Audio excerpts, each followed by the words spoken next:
Hello students, this is educator Vashmi saying hope you all are doing well. So students, in today's lecture, we are going to study about the chapter structure of atom class 9. Now, when I talk about this chapter, this makes a huge sense because this chapter is used in your class 10th, 11th and 12th for high chemistry. Now, in this chapter, we are going to learn about the structure of atom. Now, in the previous chapter is matter around a sphere, atoms and molecules. Basically, you must have studied that there were two scientists. Firstly, there was ancient Indian scientist Maharishi Kannad. उन्होंने बोला कि जब भी कोई एक particle होता है जिसको आप डिवाइड करते रहते हो, तो एक ऐसा स्टेज ऑफ टाइम आता है कि वो पार्टिकल को फर्दर डिवाइड नहीं कर सकता, और वही स्टेज ऑफ टाइम को हम लोग क्या बोल देते हैं? हम लोग बोल देते हैं उसको जो है एटम, मतलब जो कि इंडिविजुअल होता है. But in this chapter we are going to learn that atom can be further classified into three parts, three subatomic particles: electron, proton and neutron. Now when I talk about electron, proton and neutron, you can resemble of the law given by Dalton, John Dalton, in the year 1808. उन्होंने अपने law में बताया था कि जब भी कोई atom को आप डिवाइड करोगे तो वो फर्दर क्लासिफाई नहीं कर सकता. Means atom is individual, atom को फर्दर डिवाइड नहीं कर सकते. But that was his drawback कि एटम को फर्दर हम लोग डिवाइड कर सकते हैं. Now we are going to move towards a class. Now here, so students, my name is Vaishnavi Singh and I'm going to teach you chemistry, and the chapter name is structure of atom, and you're watching me on Integrity. So please like, share and subscribe to our channel. So we are going to start with the lecture. Now students, when I talk about atom, we are going to study about much things, okay, in this chapter. So here, firstly, what is atom? Now in the previous chapter you must have studied कि what is atom. Atom is the smallest unit of matter. Atom क्या होता है? Smallest unit of matter. या फिर हम लोग बोल सकते हैं कि एटम जो होती है वो स्मॉलेस्ट एंटिटी होती है जो हमारे अर्थ पे प्रेजेंट होती है. It is the smallest entity present on the earth. Is it clear? So these are the two things that we should know. Now हम सबको पता है कि जब भी हमारे एटम्स कंबाइन करते हैं, जब कंबाइन करेंगे बेटा, आप सबको पता है कि जब भी एटम कंबाइन करेंगे तो या मॉलिक्यूल और आपका मैटर है ना, मैटर, या फिर आपके जो है कंपाउंड्स, एलिमेंट्स, ये सारे क्या फॉर्म होंगे. यस, हम सबको पता है ये सारी चीजें कि जब भी हमारा एटम कंबाइन करेगा तो मैटर फॉर्म होगा, और जब मैटर फॉर्म होगा एटम से तो डिफरेंट फॉर्म्स ऑफ मैटर हमको पता चलेंगे. ठीक है, डिफरेंट फॉर्म्स ऑफ मैटर के बारे में हम लोग पढ़ेंगे. And now my question to you is that बेटा मुझे आप ये बताइए कि मैटर जो एटम होता है, एटम को कैसे आप लोग मेजर कर सकते हो? How can you measure an atom? ये आपने लास्ट चैप्टर में पढ़ा होगा. Now let me just choose another colour. So यहाँ पे अब एटम, एटम को तीन सब एटॉमिक पार्टिकल्स, मतलब आपसे अगर कोई पूछेगा कि एटम किन चीजों से मिलकर के बना है, तो यू विल सिंपली से कि atom is made up of three parts. यानी कि एटम के कितने सब एटॉमिक पार्टिकल्स होते हैं? थ्री सब एटॉमिक पार्टिकल्स होते हैं. किसके? हमारे एटम के. Now when I talk about three subatomic particles, one is your electron, the other one is your proton, and the next one is your electron, proton and neutron. Okay, now here the three subatomic particles of atom are electron, proton and neutron. Now when I talk about electron, it is negatively charged. क्या होता है ये? Negatively charged होता है. ठीक. When I talk about proton, it is positively charged. क्या होता है इसके अंदर? Positive charge होता है, positively charged होता है. Now when I talk about neutron, it is neutral, means इसका कोई भी अपना खुद का चार्ज नहीं होता है. It is a zero charge, है ना, इसके पास कोई चार्ज नहीं होता है. Now I'll tell you कि न्यूट्रॉन न्यूट्रल क्यों होता है. ये सारी चीजें आपको पता है. मींस जो आपका इलेक्ट्रॉन होता है उसके साथ आप कौन सी साइन लगाएंगे? नेगेटिव. जो आपका प्रोटॉन होता है उसके साथ आप कौन सी साइन लगाओगे बच्चा? पॉजिटिव. जो आपका न्यूट्रॉन होता है उसके साथ ना ही आप पॉजिटिव साइन लगाओगे ना ही नेगेटिव साइन, उसका खुद का कोई साइन नहीं होता है, because it has zero charge on it. Is it clear? तो आप लोग ने समझ लिया कि 3 सब एटॉमिक पार्टिकल्स होते हैं, electron, proton and neutron. Now जब भी हम लोग इलेक्ट्रॉन, प्रोटॉन और न्यूट्रॉन की बात करते हैं, हम लोग को 2 चीजें पता होनी चाहिए। पहली जो चीज हम बात करेंगे वो होती है charge on electron, charge on electron, proton and neutron. ठीक है, ये 3 चीज आपको पता होनी चाहिए कि चार्ज क्या होता है इलेक्ट्रॉन में, प्रोटॉन में और न्यूट्रॉन में। हमेशा याद रखिएगा कि जो बेटा चार्ज की यूनिट हम लोग लगाते हैं, ठीक है, वो हम लोग सी यूज करते हैं। सी मींस कोलम्ब, समझ में आया? कोलम्ब की यूनिट हम लोग यूज करते हैं। Now when I talk about atoms, atoms में बेटा जो इलेक्ट्रॉन होता है उसका जो साइन होता है, सिंबल बोल सकते हैं, उसका जो सिंबल होता है, इलेक्ट्रॉन का सिंबल क्या होता है? ई नेगेटिव। प्रोटॉन को हम लोग पी लिखते हैं या फिर जो है इसमें आप लोग लिख सकते हो पॉजिटिव ई, ठीक है। और न्यूट्रॉन का जो है सिंबल क्या होता है? एन। समझ में आया? ये सारे इनके क्या हो जाते हैं? सिंबल्स हो जाते हैं। तो if I right like this you would understand कि इलेक्ट्रॉन, प्रोटॉन और किसकी बात कर रही हूं मैं? न्यूट्रॉन की बात कर रही हूं इन माई लेक्चर। नाउ पहले हम लोग देखेंगे कि चार्ज, मैं सिंपल लिखूंगी charge on electron, charge on proton and charge on neutron. Okay, so firstly, what is the charge on electron? So the charge on electron is minus 1.6 into 10 की power minus 19 coulomb. Do not forget the unit. Okay, C for coulomb. Now charge on proton is positive of 1.6 into 10 की power minus 19 coulomb. Charge on neutron is 0. 0 coulomb means there is no charge on neutron. So you must know this, क्योंकि ये जो है important है और इससे आपका question exam में, स्कूल में टीचर्स बना सकते हैं. Is it clear? So charge on electron is negative of 1.6 into 10 की power minus 19 coulomb. Charge on proton is positive 1.6 into 10 की power minus 19 coulomb. Now charge on neutron is 0 coulomb. Now when we talk about masses, now आपको ये भी पता होना चाहिए कि the charge on electron and proton are equal, but there is a different sign. आप सबको पता है दोनों का चार्ज क्या होता है? इक्वल होता है, बट डिफरेंस क्या हो जाता है? बस चार्ज का हो जाता है. Now next I'll talk about mass on electron, proton and neutron. So here mass on electron, proton and neutron. Charge on electron, proton and neutron. Okay, so here the first thing is mass. Mass on electron. What is the mass on electron? Mass on proton and mass on neutron. ठीक है, mass on neutron. ठीक, ये sign है. Electron का E negative, proton का P and neutron का N. So these are the 3 signs. Now mass on electron. What is the mass on electron? 9.1 into 10 की power minus 31 kgs. So मास की जो unit होती है बेटा वो क्या होती है हम लोग की? kgs की. आपको पता होना चाहिए, kilogram. Now when we talk about mass on proton, it is positive of 1.67 into 10 की power minus 27 kgs, and the similar is of mass of neutron. तो mass of proton and mass of neutron are equal, 27 kgs. ठीक है, तो बोल सकते हैं कि mass of proton is equal to mass of neutron. ठीक है, एंड अगर मैं आपसे पूछूं कि किसका मास बड़ा है, तो mass of electron is bigger, is smaller than mass of proton. So इस तरीके से लिख सकते हैं that mass of proton is bigger than mass of neutron. Yes, sorry, mass of electron. Just let me erase this. Let me just take the eraser. So sorry.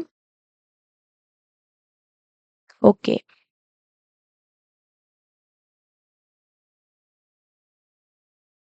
mass of electron. ठीक, क्यों बड़ा होता है बेटा? Because देख सकते हो sign जब माइनस में होती है, जितनी ज्यादा आपकी वैल्यू होगी उतना ज्यादा कम उसकी वैल्यू होगी। Just clear? चलो ना, यहाँ पे अब हम लोग ने इतना देख लिया। Now we are going to study in this chapter is about discovery. अगर इस चैप्टर की मैं बात करूँ तो इसमें आप लोग 3 डिस्कवरीज के बारे में पढ़ोगे। Discovery of atom. Now we are going to study about discovery of atom. But let's see कि जो 3 सबएटॉमिक पार्टिकल्स थे आपके, that is your electron, जिसको E नेगेटिव बोलते हैं, proton that is P, and neutron that is your N। ये कैसे formed होते हैं? ठीक है, तो इलेक्ट्रॉन कैसे फॉर्म्ड होता है बच्चा? इलेक्ट्रॉन जो होता है इसको किसने फॉर्म किया था, किस साइंटिस्ट ने इसको डिराइव किया था, किसने इसको दिया था? तो electron was discovered by J Thompson. किसने दिया था? जे थॉमसन ने दिया था। J Thomson had discovered. Proton की डिस्कवरी किसने की थी बेटा? Proton were discovered by sir gold E Sir E. Goldstein, sorry. Just a minute. I'm so sorry. Sir E. Goldstein. Sir E. Goldstein ने discover किया था. Now when I talk about neutron, who discovered neutron? So neutron was discovered by the scientist James Chadwick. Sir James Chadwick. Chadwick ने discover किया था. Now here are the 3 scientists. तो electron की discovery किसने की बेटा? जे थॉमसन ने की थी। प्रोटॉन की डिस्कवरी किसने की थी? सर ई गोल्डस्टीन ने की थी। न्यूट्रॉन की डिस्कवरी किसने की थी बेटा? जेम्स चार्विक ने की थी। Now in this chapter when we talk, we are going to study about atomic model. ठीक है, we are going to study about the atomic model. Now when I talk about atomic model, there are 3 atomic model that we are going to study in this chapter. The first atomic model is your uh, Thomson's atomic model. What is the name of that model? Thomson's atomic model. And the second model is your second model is Rutherford's atomic model. The second one is Rutherford's atomic model, and the third one is your Neil Bohr's atomic model. या Bohr's atomic model. Neil Bohr's atomic model. So these are the 3 models that we are going to study. And Thomson model का दूसरा नाम होता है बेटा plum pudding model, या फिर इसको हम लोग बोल देते हैं वाटरमेलन मॉडल. ठीक है, इसको क्या बोल देते हैं? Watermelon model. ना, जब रदरफोर्ड एटॉमिक मॉडल की बात करते हैं तो इसका दूसरा नाम हम लोग दे सकते हैं alpha scattering model. And alpha scattering model, why do we say, ये हम अभी देखेंगे. तो alpha scattering model, and the second one is your basically it is also known as gold foil, sorry, GOLD, gold foil experiment. Now here Niels Bohr atomic model को सिर्फ Niels Bohr atomic model ही बोलते हैं. Now first we are going to study the model is your Niels Bohr's atomic model. So I'm going to change the color and size भी मैं थोड़ा सा इसका increase करूंगी. Just give me a minute बेटा. Okay, now here, firstly we are going to study about Thomson's atomic model. What is the Thomson's atomic model? Now when I talk about Thomson atomic model, तो मैं बताती हूँ इसको दिया था किस scientist ने? जे थॉमसन ने दिया था. जे थॉमसन ने दिया था एंड इसमें इलेक्ट्रॉन के बारे में उन्होंने बताया था. सो जे थॉमसन ने इस मॉडल को दिया था और इस मॉडल में इन्होंने बताया that an atom consists of a positively charged sphere in which electrons are embedded. ठीक है, इलेक्ट्रॉन्स क्या होते हैं बेटा? एम्बेडेड होते हैं. Now this is the first point जो उन्होंने दिया. और दूसरा पॉइंट उन्होंने दिया था कि that the electron and the proton are equal in magnitude, so the atom as a whole is considered as neutral. So दूसरा पॉइंट उन्होंने दिया था कि the electron and proton are, एक मिनट, are, just a minute, I'm so sorry.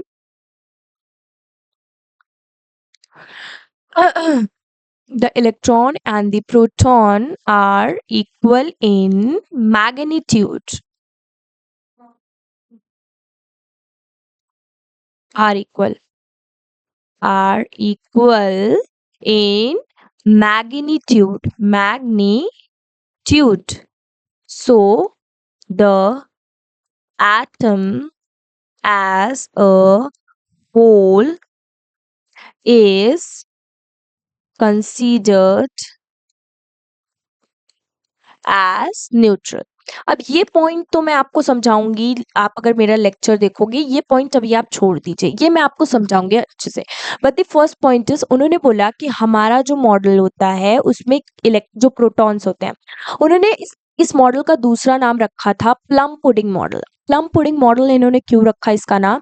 क्योंकि उन्होंने कहा कि जैसे मम्मा खीर बनाती है ना, खीर में दूध, चावल और ड्राई फ्रूट्स डालती है, तो क्या मम्मी पूरा ड्राई फ्रूट्स डालती है और खीर में चावल कम डालती है? नहीं, ऐसा नहीं होता है ना।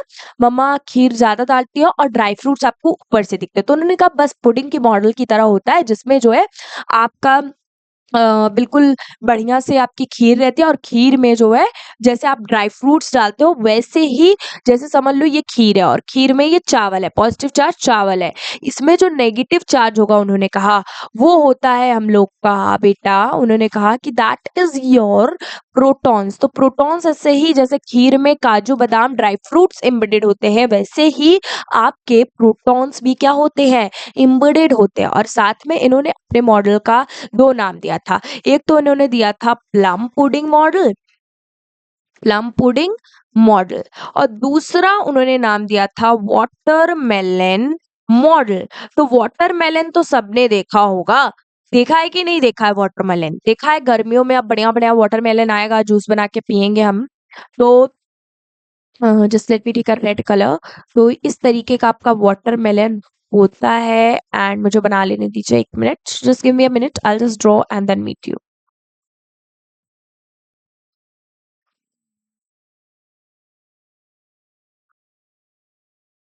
It's not paused, just a minute बेटा। सो बेटा उन्होंने बोला कि जो हमारा मॉडल होता है that is like a watermelon model. तो उन्होंने कहा कि वाटरमेलन में जो रेड पार्ट होता है वो होता है पॉजिटिव चार्ज, ठीक है, वो होता है पॉजिटिव चार्ज। और वाटरमेलन में जो ये सीड्स होती हैं, ये उन्होंने कहा कि that is the negative charge, that is the negative charge. तो उन्होंने इसलिए ये चीज बोली क्योंकि जो वाटरमेलन में देखोगे रेड पार्ट बहुत ज्यादा होता है, और रेड पार्ट में हमारा जो है ब्लैक पार्ट होता है, that is the most thing, है ना, ब्लैक पार्ट बहुत ज्यादा होता है, तो ये उनका नेगेटिव चार्ज होता है। तो यही उन्होंने अपने मॉडल में एक्सप्लेन किया था। Now you must have understood कि Thomson atomic model was given by J Thomson, और उन्होंने अपने मॉडल में दो चीजें बताई। पहली चीज उन्होंने बताई कि जो एटम होता है वो पॉजिटिवली चार्ज पेयर होता है, जिसमें आपके इलेक्ट्रॉन्स एम्बेडेड होते हैं। दूसरी चीज उन्होंने बताई कि जो इलेक्ट्रॉन होता है, प्रोटॉन होता है, ये इक्वल होते हैं हमारे मैग्नीट्यूड में। So the atom as a whole is a neutral. Atom as a whole हम लोग क्या लेते हैं? न्यूट्रल, क्योंकि जो पॉजिटिव चार्ज और नेगेटिव चार्ज इक्वल होता है तो प्लस माइनस माइनस हो जाएगा, तो atom as a whole neutral हो जाएगा, क्योंकि दोनों की वैल्यूज अलग अलग वैल्यूज जो होती हैं वो सेम होती है, बट साइन अलग अलग होता है। साइन अलग अलग होता है, इस वजह से प्लस माइनस करेंगे तो वो नेगेटिव हो जाएगा और पूरा का पूरा गड़बड़ हो जाएगा। इसलिए जो है वो एटम एज अ होल क्या लेता है हम लोग? न्यूट्रल। मतलब एटम को अगर पूरा एटम देखोगे, एटम क्या होता है? न्यूट्रल होता है। Now will come ahead towards the Rutherford's atomic model. The Rutherford's atomic model.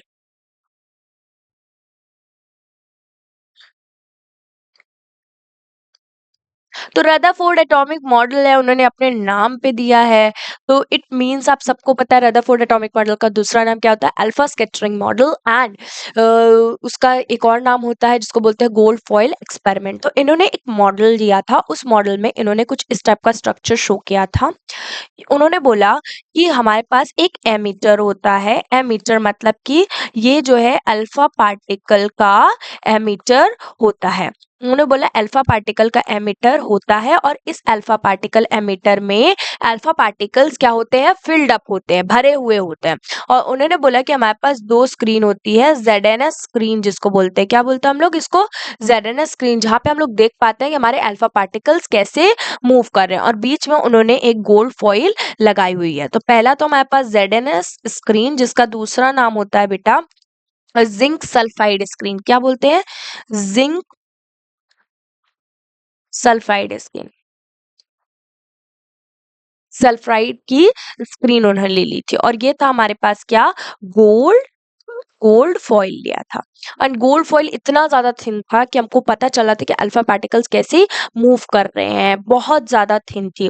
यहाँ से सपोज कोई अल्फा पार्टिकल निकला तो उन्होंने देखा कि कुछ अल्फा पार्टिकल्स सीधे गोल्ड फॉइल से चले जा रहे थे, सीधे सीधे चले जाते, कुछ अल्फा पार्टिकल्स थोड़े थोड़े डायरेक्शन में जो है डिफ्लेक्ट हो रहे थे, और कुछ अल्फा पार्टिकल्स वापस सीधे जो है अपनी डायरेक्शन में आ जा रहे थे, रिवर्स बैक हो रहे थे। तो कुछ पार्टिकल्स ऐसे ऐसे जा रहे थे, कुछ स्ट्रेट जा रहे थे, कुछ जो है साइड साइड में जाता, और ये सब उनको किस में दिख रहा था, जिंक सल्फाइड की स्क्रीन में दिख रहा था। और इसके मॉडल को और डिटेल में मैं एक्सप्लेन करूंगी आपको आराम से, ठीक है, डोंट वरी, बहुत आराम से हम लोग इसके दूसरे मॉडल को हम लोग देखेंगे। नेक्स्ट यहाँ पे बेटा रदरफोर्ड में तीन चीजें हम लोग पढ़ेंगे। पहले उनका ऑब्जर्वेशन क्या था, दूसरा उनका कंक्लूजन क्या था, और तीसरा उनका ड्रॉबैक क्या था, ठीक है। तो रदरफोर्ड एटॉमिक मॉडल जब भी आप पढ़ रहे हो बच्चा, जब भी रदरफोर्ड्स एटॉमिक मॉडल पढ़ रहे हो, रदरफोर्ड्स एटॉमिक मॉडल आप पढ़ रहे हो, तो आपको क्या पता होना चाहिए, तीन चीजें बेसिक सी पता होनी चाहिए। पहले तो उनका ऑब्जर्वेशन क्या था, उन्होंने अपने मॉडल में ऑब्जर्वेशन क्या किया था, दूसरा उनका कंक्लूजन क्या था, मतलब उस ऑब्जर्वेशन पे क्या उन्होंने रीजन निकाला कि क्यों ऐसा हो रहा था, कंक्लूजन क्या था, और तीसरा उनका ड्रॉबैक क्या था, ड्रॉबैक उनका क्या था। ये तीन चीजें आपको पता होनी चाहिए। तो पहले हम लोग पढ़ेंगे विद रदरफोर्ड्स ऑब्जर्वेशन। बेटा हमेशा याद रखना, रदरफोर्ड ने तीन ऑब्जर्वेशंस दी थी, क्या दिया था, तीन ऑब्जर्वेशंस दी थी अपने मॉडल में। What was the three observation, जो कि मैंने आपको पहले बताया। उन्होंने बोला कि most of the alpha particles were passed, were, एक मिनट बेटा, just a minute, most of the alpha particles were most of the alpha particles were passed through the gold foil gold foil without without deflection, without deflection, just a minute please, sorry, deflection. Now without deflection मतलब क्या है बेटा, कि वो straight move कर रहे थे, कैसे, स्ट्रेट, जो कि हम लोग ने स्ट्रेट मूव कर रहे थे, ये कि हमने देख लिया, ये पहला ऑब्जर्वेशन था उनका। अभी मैं आपको दिखा दे रही हूँ। अब बेटा मैं ये भी बता देती हूँ कि अल्फा पार्टिकल्स होते क्या है। आपने हीलियम देखा है, हीलियम, हीलियम के न्यूक्लियस में जब भी बेटा दो प्रोटॉन्स और दो न्यूट्रॉन्स होते हैं, कोई भी एटम जिसके पास दो प्रोटॉन और दो न्यूट्रॉन होते हैं, वही कहलाता है अल्फा पार्टिकल। और अगर आपसे कोई क्वेश्चन पूछेगा कि what is an alpha particle कौन से एटम में होता है, तो आप बोलेंगे हीलियम, क्योंकि हीलियम के पास दो प्रोटॉन होते हैं और दो न्यूट्रॉन होते हैं, किसके अंदर, न्यूक्लियस के अंदर, किसके अंदर, न्यूक्लियस के अंदर। मैंने बताया कि कुछ कुछ अल्फा पार्टिकल्स एकदम सीधे निकल जा रहे थे, तो पहला ऑब्जर्वेशन का क्या था, कि सीधे सीधे अल्फा पार्टिकल्स गोल्ड फाइल से पास कर रहे थे बिना कोई डिफ्लेक्शन के। दूसरा उन्होंने देखा कि कुछ अल्फा पार्टिकल्स इधर उधर मूव कर रहे थे, मतलब थोड़ा थोड़ा उन्होंने डिफ्लेक्शन दिखाया था। तो दूसरा पॉइंट उनका क्या था बच्चा, उनका दूसरा पॉइंट था कि few of the alpha particles were deflected were deflected by, just a minute, battery low हो गई बेटा, एक मिनट,